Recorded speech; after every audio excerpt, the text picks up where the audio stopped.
तो गतकाली आम अपराह धामनगर पुलिस को गोटे खबर मिलता आईआईसी को। तो आईआईसी जो सब इन्स्पेक्टर थे पूरा टीम को पठे गोटे स्कूटी रे ब्राउन सुगर किसी आसी माने आसुथार खबर मिलता।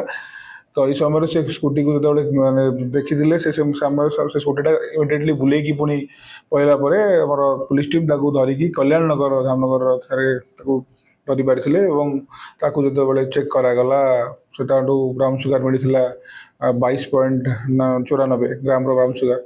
तो जो पूरा चेक करागला मजिस्ट्रेट सामने से उक्त ब्राउन सुगर सीज करागला एवं से स्कूटी एवं 4300 टका सीज करागला। से व्यक्ति नाम हूँ मणिभद्र साहू एवं पिता नाम कैलाश चंद्र साहू घर खपर बजार धूसरी अंचल एवं इंटरोगेशन कला जना पड़ा से भद्रक बहुल पोखरी आनी बिक्री करने योजना था।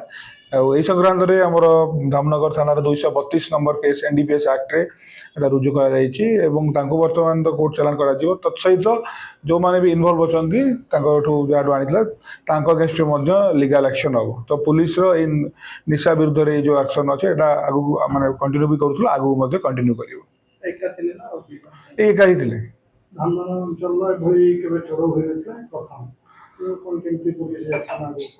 भद्रक जिला सारा भद्रक पुलिस एसपी निर्देश तत्वावधान रेड जारी रही पुलिस मूल लक्ष्य हूँ निशा मुक्ति करने पूरा जिला को आमर यही उद्यम आगू जारी रही।